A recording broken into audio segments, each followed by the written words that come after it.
So here's my first question, Mark. What's the difference, and what can you tell our audience, and in particular the CEOs and CFOs out there, what's the difference between what you make, what you manufacture, right? The physical product, and we'll leave services to the side for the moment, and what it is you're selling? I think at the end of the day, you make products that ultimately create experiences. So I think while you want to separate them, in many ways they're one and the same. You have to be able to have real clarity on what your product is, what it stands for, what's in it, all the basic ingredients for any CPG product or any electronics product. Doesn't matter. It has to have those ingredients. But what you sell ultimately has to be what your brand stands for. And what you sell is experience. It could be a benefit of refreshment in the case of beverages. It could be a lifestyle in the case of, clothing or jewelry. But you sell something that's bigger than the product itself. And if you can't articulate the difference, then you get lost.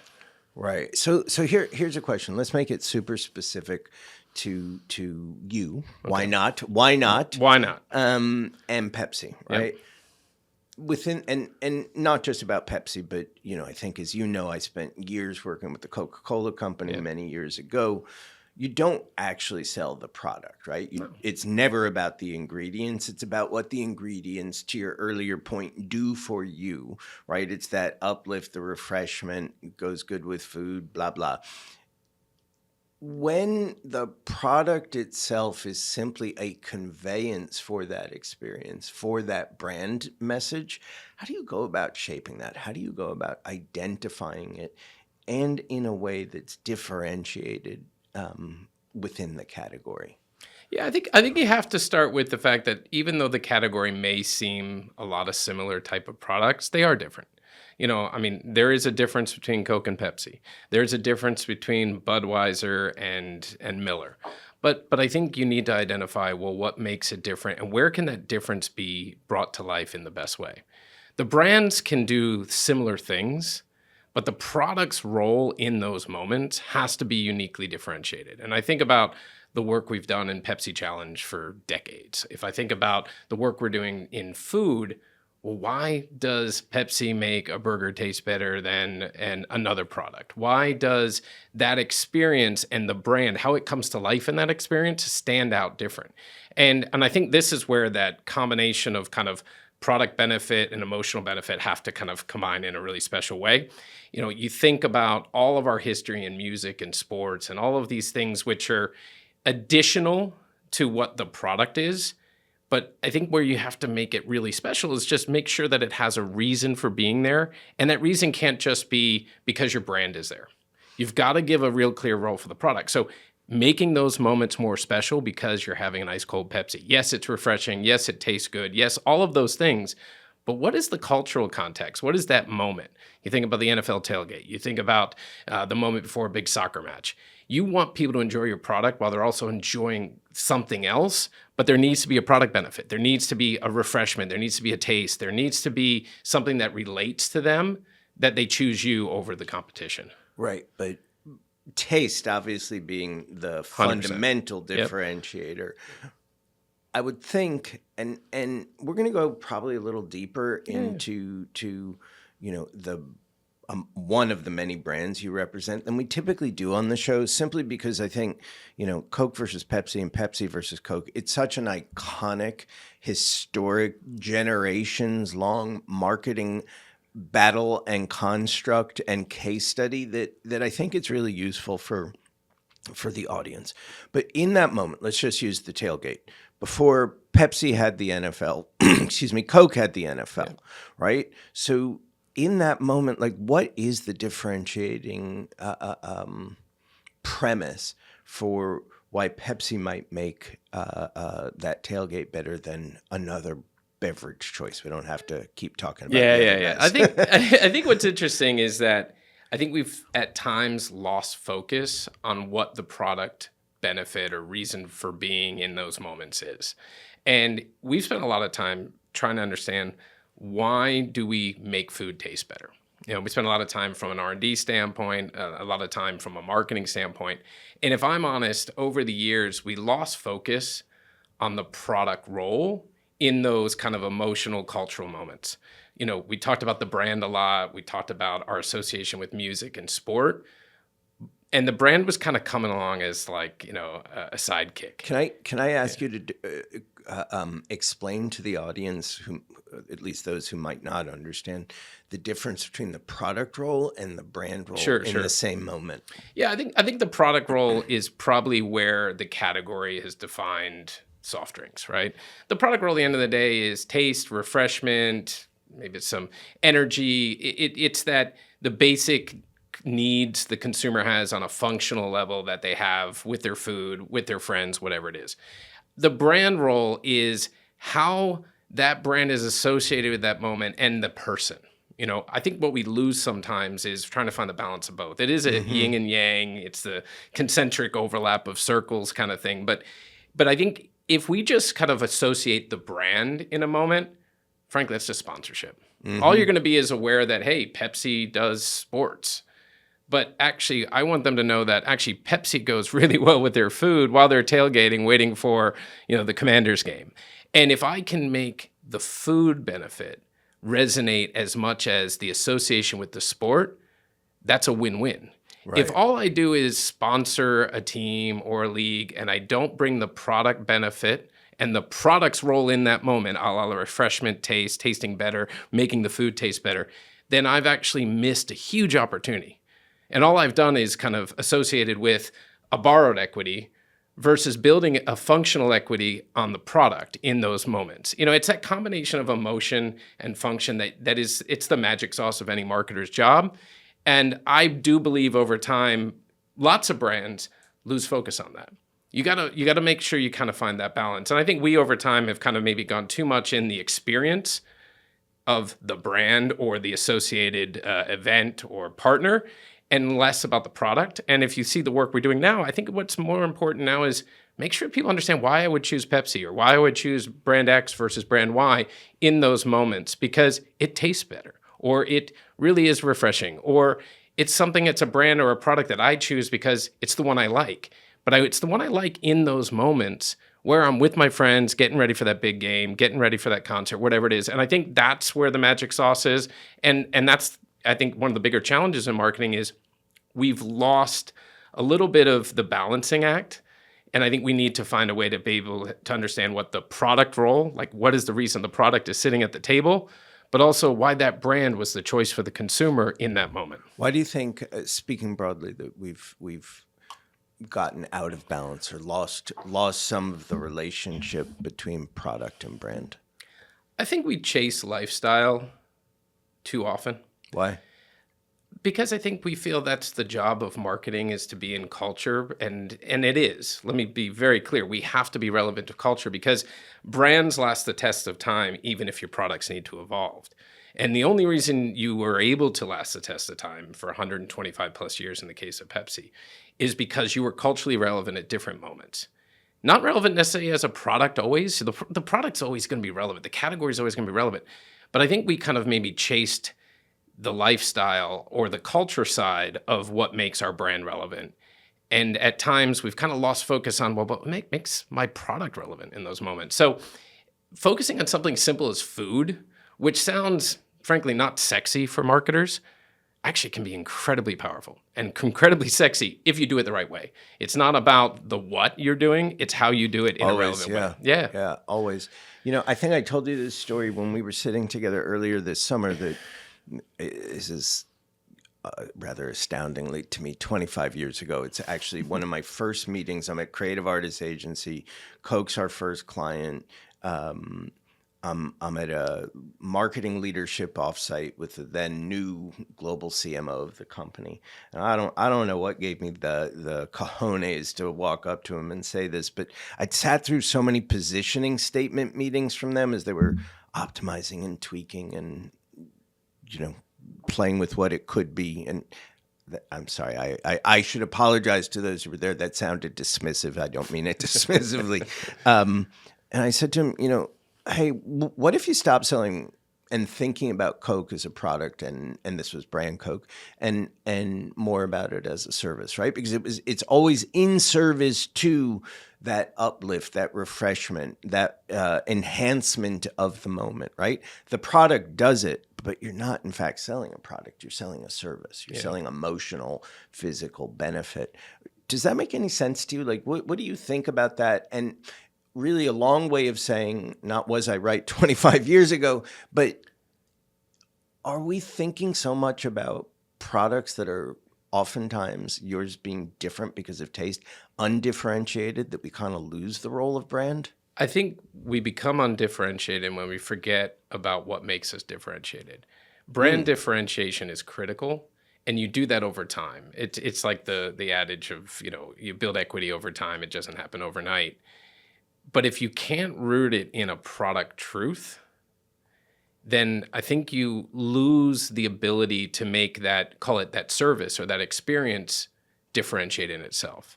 You talk earlier, we were talking about sponsorship. I mean, anyone can sponsor something. But if your product can be part of the experience in a relevant and distinctive way, then you're no longer a sponsor. You're actually part of that moment. Endemic. You're endemic, And you look at Gatorade. Gatorade's endemic because they invented the category. They created a product benefit that ultimately became the anchor of a brand benefit, but the brand became so big in all the things it stands for within sport and lifestyle. And I think that's where a perfect example of product benefit evolved into a really big social currency. And that was the way for soft drinks and many categories for years. But I think as categories get more fragmented and proliferated, I think getting that balance right is more important than ever. You bring up something I've been thinking a lot about, right? Which is you just talked about as categories get more fragmented, a result of proliferation, right? Which is everybody looking for kind of like a point of difference that's a nuance oftentimes rather than something more significant, right? So, how many flavors of ketchup does one really need in their pantry? Sorry, Todd Kaplan, shout out. I'm sure we need many more than we have. I kind of wonder if, like, sometimes we marketers aren't just smoking our own fucking exhaust. And the fact of the matter is, across product and service categories, the differences we see are just not that meaningful to the difference that the consumer or the customer sees, which is to say that as there's been an explosion of products and services, and there has, and World Economic Forum data makes it quite clear, even if our own anecdotal and observational evidence doesn't, the differences are, even if they're visible and easily manifest, it's like, it's good enough. It quenches my thirst. It does my accounting. I was talking to somebody from one of the platforms yesterday about something, and I was like, I was scrolling. I don't remember what I was scrolling, right? I was on a social feed. I don't know whose it was. Like, in a world of good enough products and services, what then is the role of brand? Well, I think the brand is ultimately the differentiator for the consumer, especially when it comes to worth paying more for.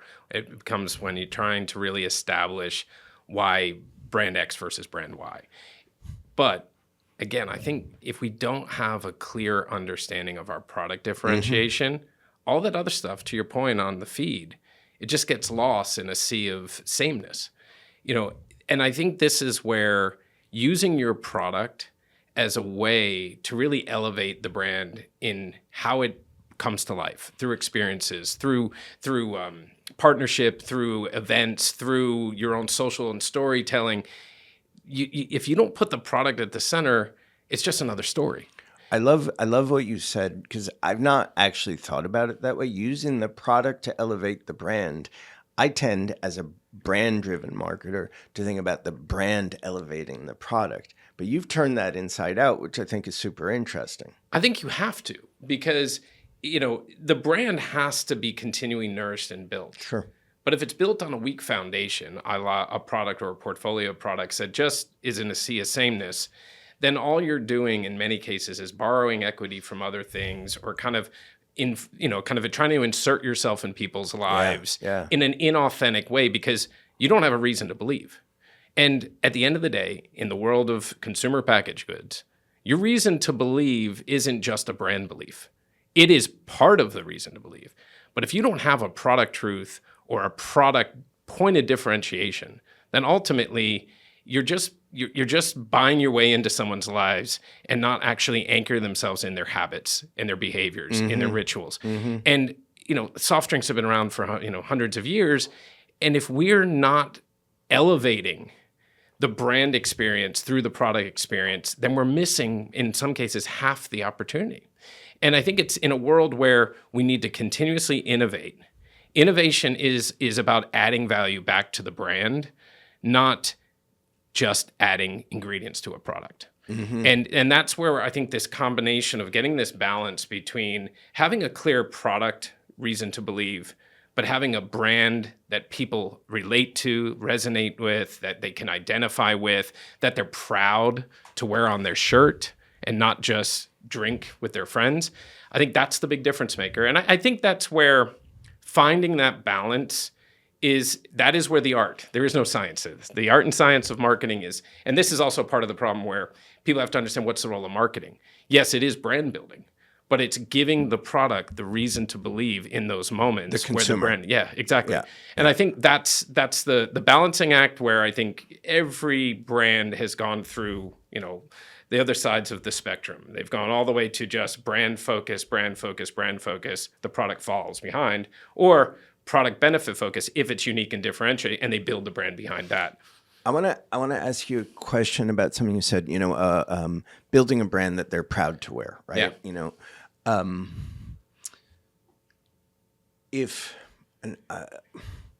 I'm sorry, I don't want to keep making it about Coke and Pepsi, despite what I said. But let me ask you a question, because I think it'll be a nice exclamation point on this part of the show, which is you got the same person walking down the street, 25-year-old woman walking down the street, Times Square. She's wearing a shirt that's got a Pepsi logo on it. Let's go nostalgia, so old school 70s kind of thing.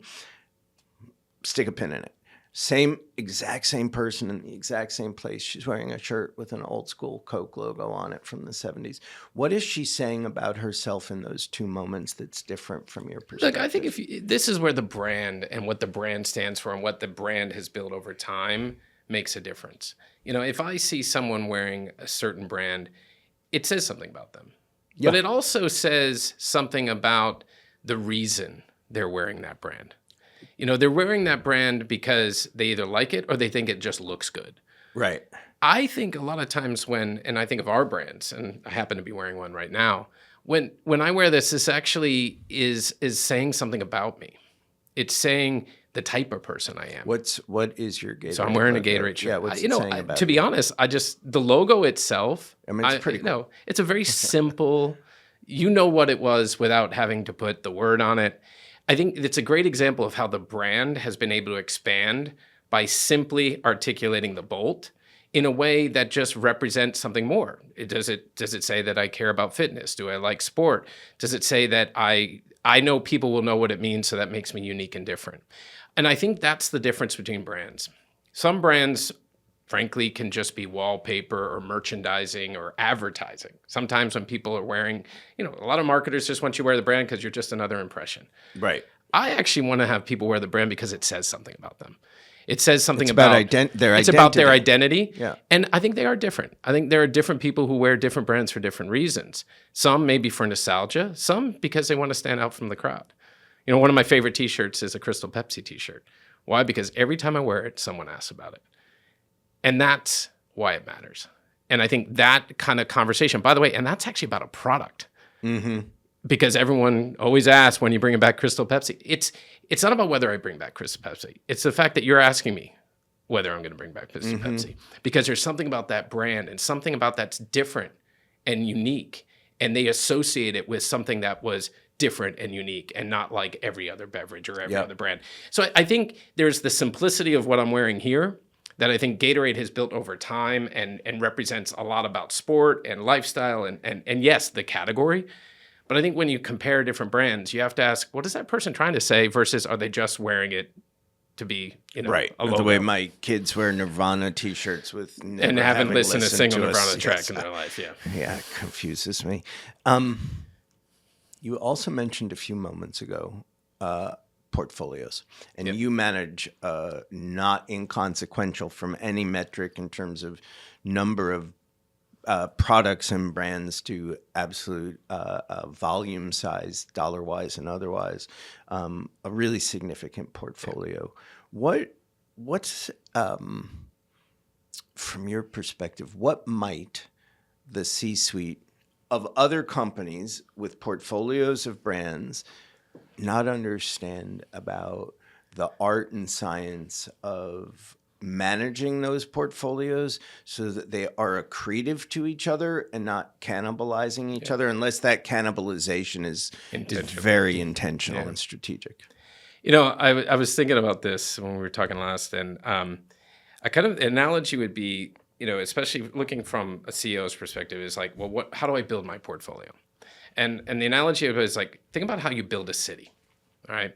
When you think about a city, and I go back to like Sim City and like those fun games, and that, like, you knew nothing what you were doing and you'd fail 90% of the time. That's the story of my career, in fact. But if you think about a city, and I'll use the acronym to help tell this story, is that first you start with the consumer. Why do they want to live there? What is the neighborhood they want to live in? And what is the benefit of living in that neighborhood? And that, you think about your products, the same kind of thing. Like, who is that consumer? What's the benefit they need? And why would they want it? Okay. The second is the ingredients. All right. The ingredients. So city is the acronym. City is the acronym. Okay. Yeah. All right. What are the ingredients? What is the stuff you need to put into that product or into that city, that are going to make those consumers want to live there? I think the second or the third is trends.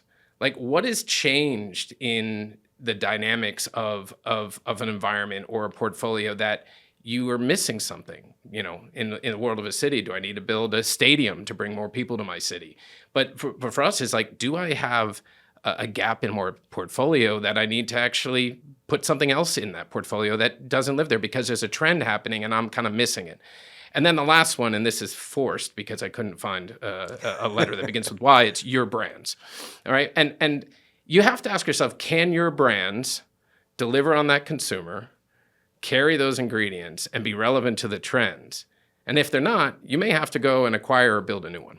And if you map out your portfolio like you map out building a city, it'll allow you to look at it holistically. I think too often we just look at, someone's doing this, I need to do that. Well, maybe not. Or you look at it and say, that R&D has this amazing technology. We need to make a thing that uses it. I would look at it differently and say, is there a consumer need? Can we create it? Is it on trend or relevant to consumers as a whole? And will my brands actually fit that portfolio? Or do I need to build a brand, or in some cases buy a brand to do that? I think that's the portfolio mindset. I kind of like the idea of putting it in an analogy or an example, because then you can kind of get people out of the marketing head and to get into the business building head. Well, isn't it a shame that there's a difference between a marketing head and a business building head? There shouldn't be. There shouldn't be. So one of my favorite quotes, and I believe it to be accurate, I don't in fact know, is attributed to Jeff Bezos, who years and years ago at Amazon was on an investor call. And as I understand the story, somebody asked him about Amazon Fire, and it was not a success. It was a failure, in fact. And why did it fail? Some such question. And Bezos is reported to have said, you think that was a failure? We're working on much bigger failures right now, which I love it so much because it talks about the need to invent and reinvent and take calculated strategic risk. You talk about Crystal Pepsi, which to my I could be wrong, like, it doesn't exist. It's not on shelves today because it had a moment in time, right? Yours is a category that takes great risk, has had failures. Yep. And I think there are extraordinary lessons for, that's just the cost of doing business, 100%. Right? What can you, rising above the category, but from your experience within it, what can you tell the audience about kind of beyond your city acronym, when it's right to create the product, right? Yeah. New product, new brand. And when you make the decision that, okay, we made the wrong bet, or the bet's not going to pay out the way we thought about it, even though we executed perfectly. What's your perspective on strategic risk here? Yeah, I mean, you got to step back, and I think the nice thing about my company, my business, is it is a portfolio business. Yeah. I am not about one brand. I may have been built on one brand, but I am many brands. $27 billion is not one brand. I've got over $20 billion brands just in beverages alone, and I think so you're managing a portfolio of over $20 billion brands in beverages alone. Yeah. Okay, and if you think about, you have to first ask yourself, like, can this brand even stretch into that space? And I think that's where the experimentation and the failure happens a lot. And it's okay. And actually, a failure is actually a learning. Yeah. I don't think there's actually such thing as failure if you set the right objectives and goals. Please tell my 11th grade biology teacher. Yeah, but the problem is we live in a society that grades your results based on pass fail. The reality is, if you set the right objective, maybe the objective isn't pass fail. Maybe the objective is change the mindset. Maybe the objective is only to get relevance to this smaller group of consumer with the larger goal to grow from there. Yeah. And I think it starts with, hey, can my brand play a role there? And I think a lot of times... But sorry to interrupt. So there's two considerations, I think, right, within that, which is, can an existing brand stretch to play a role, and or are we better served creating a new brand, right? 100%. And I think this is probably the biggest challenge for marketers today is, especially marketers who have smaller portfolios, they at times will try to stretch brands into spaces that they shouldn't go. Mm-hmm. When you have a broader portfolio, it gives you more choice. And that decision making will always start with, where can I, from a pure business standpoint, where can I get the most value? Where can I get the most value from the brand, for the business, for the consumer? But I think at times, this is where setting the right KPIs and expectations from a portfolio standpoint, the role of that brand is going to be different. So think about Mug Root Beer. The role of that brand is incredibly different than Pepsi. But ultimately, they're in the same category. What's the role of Mug Root Beer? Mug Root Beer as a product is to offer a differentiated taste and experience that most people didn't grow up with. The odd thing is, right now, Mug is growing, it's growing 35%. It's doubled in business over the last couple of years. It's going to be a top. I think because young consumers, actually I know this because my 16-year-old is become a root beer fan. They didn't grow up with it. All of a sudden, it's new to them. It's a new taste. Their friends are talking about it. We are 100% social brand. We don't do anything but social. And we do really silly, sophomoric humor stuff. Like, we got 200,000 people to actually send pictures of them with mugs so they could win a stick because we wanted to play fetch with them. All right. So if you can get into culture through tapping into what was an interesting product truth, people liked root beer. Okay, well, how do I get people to like root beer more? I didn't try to make the whole world like root beer. What the team focused on is, I just want the people who like this kind of experience, this kind of humor, this kind of attitude to like root beer. So if I get 200,000 people to fetch a stick and they tell another 200,000 people, now I've got a couple million people who want to get a stick, and maybe I stop giving away sticks and they want that next thing. And I think this idea that I have brands that can serve different roles gives me more flexibility to how I innovate and also chase different opportunities. And again, if consumer is doing one thing and it's a good fit for Pepsi, great. If consumer is doing something and it doesn't work for Pepsi, I have other choices. But you have to be thoughtful on how you set the objectives for that. Because if you set the goal to be this massive scale brand, and you don't deliver, then guess what? Someone's going to call it a failure. Yeah. But if you define that goal as, hey, I just want to be super relevant with this consumer target in this certain channel, and I know it's going to take me more time to become the multi-billionaire, the brand like the others, I can actually set expectations over time.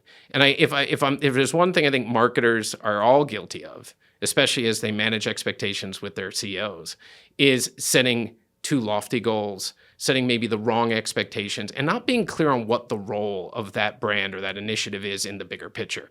Because we all want to grow. We all have business objectives that have to deliver. We have to be drivers of growth as marketers, but we got to be much more selective in how we choose the role for the brands and the initiatives, and be really clear on those KPIs and those goals based on the role of that brand or the role of that initiative. You said something that I think is super important when you were talking about Mug that I don't want to go to get lost in the important things you said following. What you said is, how do we get people to, I'm going to screw it up a little bit, but you talked about want more root beer. You didn't talk about want more Mug.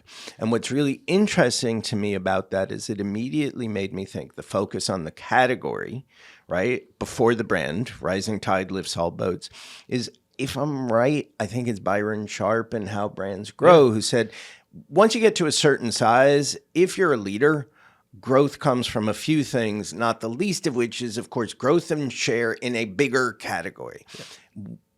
I don't think, and I'm going to paint with a broad brush, that there are shit ton of CEOs and probably fewer still CFOs out there be like, Mark, I don't care if people like more root beer. I want them to like more Mug. What can you tell them about the relationship? I don't know why I put on that fake voice. I don't know anyone who's great. It was.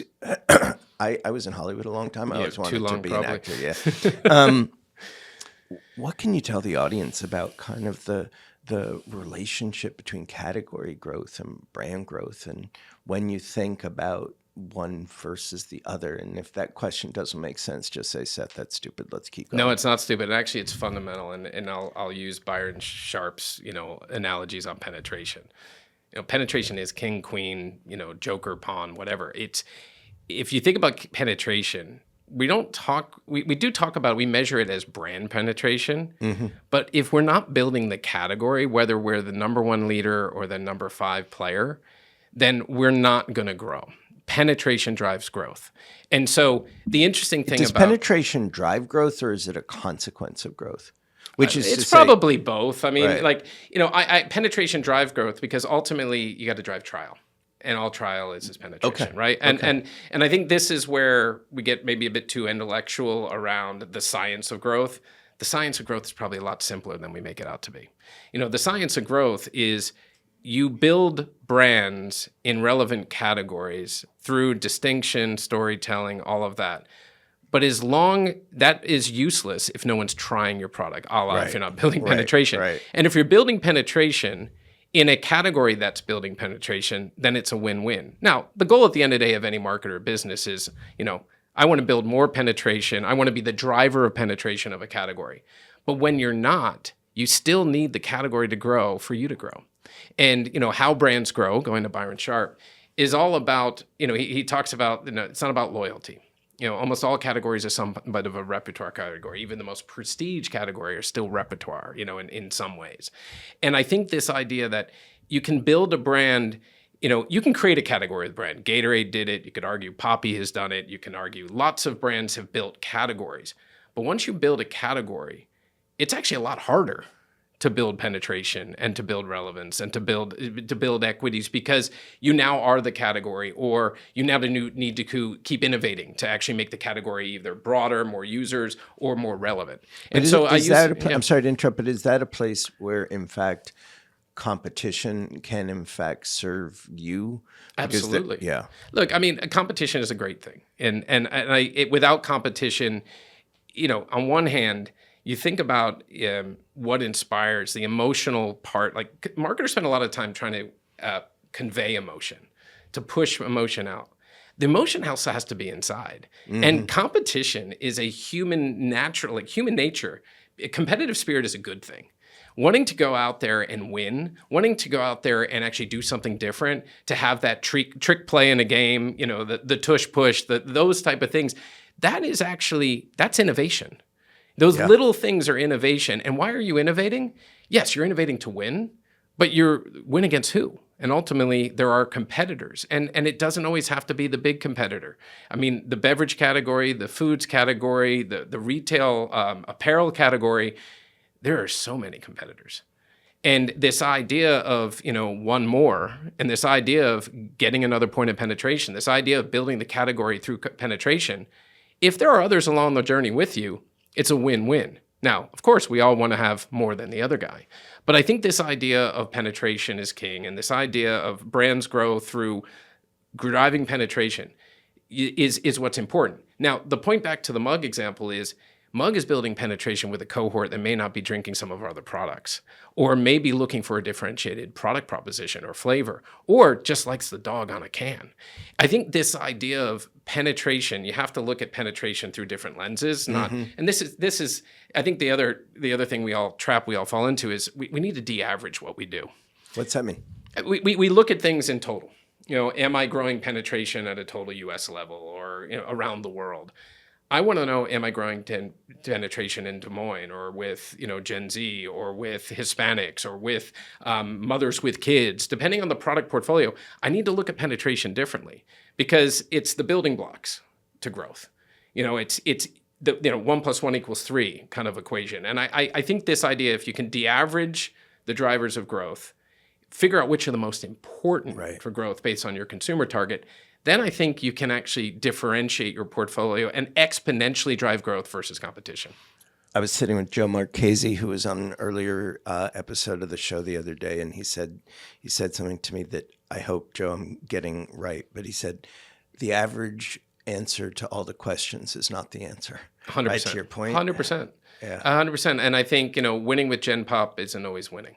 Yeah. It is winning on the absolute terms. I mean, but that too brings up a point that, given that we're getting to time, I'll let you decide if we spend more time on it. But Gen Pop is many pops, right? I don't even know what it is. Yeah, exactly. It's we too many times we still market as if our demography were homogenous. I love this example I saw the other week when Ozzy Osbourne sadly died, and it was a perfect illustration of kind of the fallacy of demography, which is you have Ozzy and Prince Charles. What do you got? You got two white guys in their 70s, incredibly wealthy, from London or Britain or I don't know where Ozzy was born.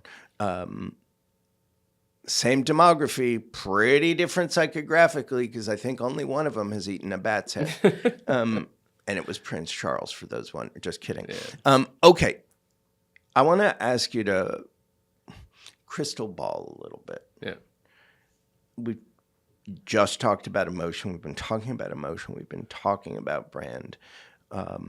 Such, obviously, so important, fundamental, right? If I don't feel anything for your brand, and I feel something for the other one, and I think the products or services are fundamentally good enough, I'm going with the one I feel something for. In this LLM era, in this coming agentic era, and you may not think it's an inevitability, so provide whatever caveats you want. Do you think brands become more or less important in a broad CPG category like yours, where bots are buying for bots? And we're marketing to machines. What's the role of brand in that moment? I think we need to stop thinking of whether it's AI or bots or whatever as the enemy. We have to think of them as enablers. If you think about the basic facts of AI and algorithmic intelligence, the inputs of all that is actually human intelligence. There's certain behaviors, certain activities, certain data points that have informed a bot or a AI algorithm to produce something. Right, but to your earlier point, by definition, an algorithm is the average of averages, right? It is the average of average, but how you prompt it, if we're getting into the science of AI, will then define how it de-averages, right? It will allow it to kind of determine what is the best output. But again, all the inputs started with human beings, whether it was the product, whether it was behavior, a piece of work, a piece of art. And I think that too often we worry that AI and technology are going to ruin the consumer experience, the brand experience. They're going to replace advertising and creatives. And the reality is the inputs to all of those things were actually created by human beings, by the ad agency, by brands, by people. And we need to understand better how we harness that as an enabler versus treat it as the enemy. And that sounds like a bit of fluff, but I think the point being is that it's not about AI as an output. It actually should be considered as an input. Yeah, you of know, course. I think about the creative process, and I was when I was in Cannes, I did a few talks with Seal because we worked with him on Mountain Dew, and he talked about songwriting. And, you know, in the old days, he'd be riffing with a friend and, hey, what do you like that lyric? And what do you like? Do you like that riff and that chord structure, whatever it is? And now he might just use ChatGPT or some other AI to bounce ideas off of. As the collaborator. As the collaborator. You know, and if you treat it as a collaborator or an enabler versus an enemy or a blocker to creativity, I think you get a hell of a lot more out of it. You know, if you think about concept development, you know, you can use AI to create concepts, but I actually think there's the people intervention to make great ideas. You know, a concept is an idea is what you extract from it. And I think this idea that it will take over and all of the doomsday theories around technology, we had those same conversations in the late 90s, you know, with the internet. We had those conversations. And now it is different. I'm not saying it's different, but if we really step back from it and say, how do I harness it and leverage it as an enabler, we will be much smarter. And we have to start with understanding, well, what is it pulling off of? How is it coming up with these recommendations? You know, if you think about it, you know, bots, shopping bots, they're basically scraping past behaviors, reviews, all these different things to create recommendations. You know what we used to call that? Word of mouth. Mm-hmm. You know, it was what you heard from your friends, and then you mentally said, well, I'm going to, you know, bring all these things together and I'm going to make a purchase decision. So I do think it is something that fundamentally changes, probably more than any other technology intervention or disruption in the past 100 years. But like all the others before it, if we can use it as an enabler, you know, a collaborator, then we can actually make our work better.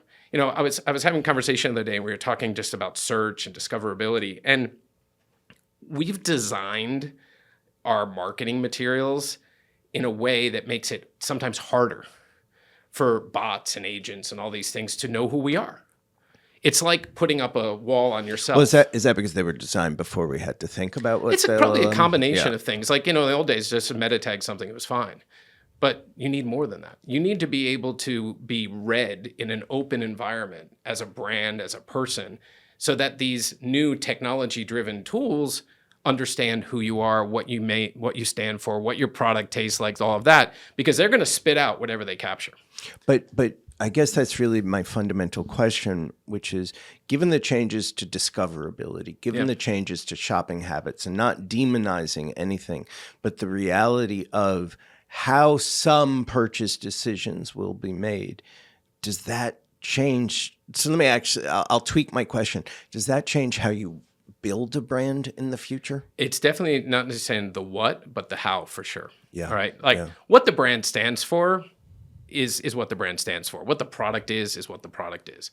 How you execute that in a world where an artificial agent is going to go out and try to define you has to be different.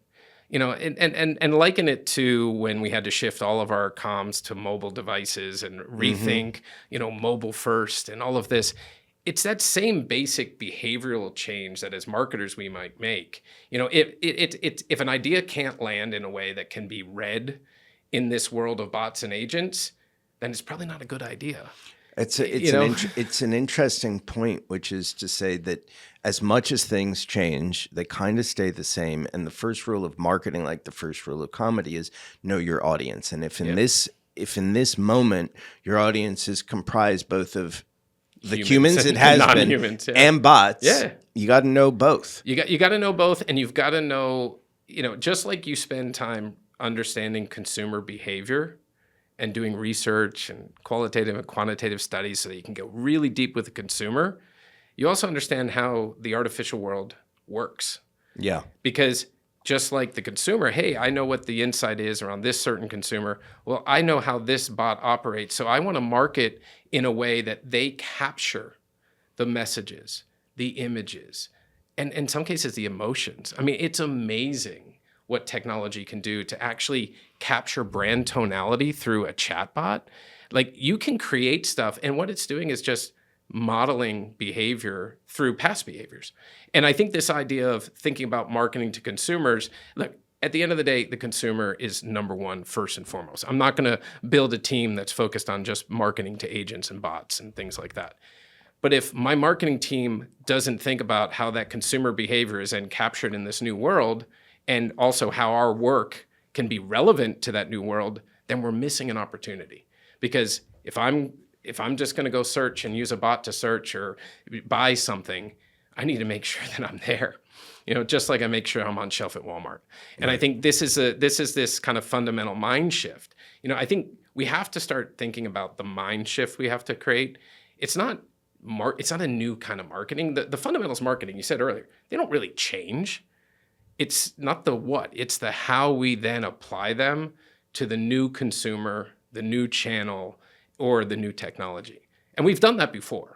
It's just this over and over again. And this one's a little more complicated, which I think makes it a little bit harder, especially the older we get, the less we understand, I guess. So we need a lot of smart people around us. I can relate to that. And I can't remember if I told you when we sat in Los Angeles about how Seal and I almost came to fisticuffs. Yeah, you did tell me about that. Yeah. By the way, that wouldn't have ended well for me. But, he's a lovely human being. It was a rough moment.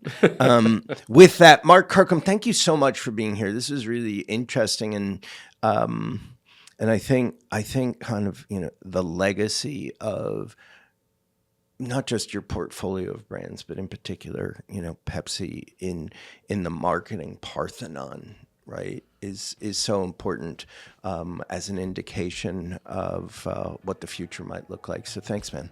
I appreciate it. Really appreciate it. And also thanks to our audience for being here. And you know where I'm going because I always go there. If you like the show, please give it 5 stars. And if you like the show enough to give it 5 stars, please give it a review because that's how other people find it. And that's how I feel good about myself. If it's a bad review, you can leave it out. Thanks for being with us. We'll see you next time.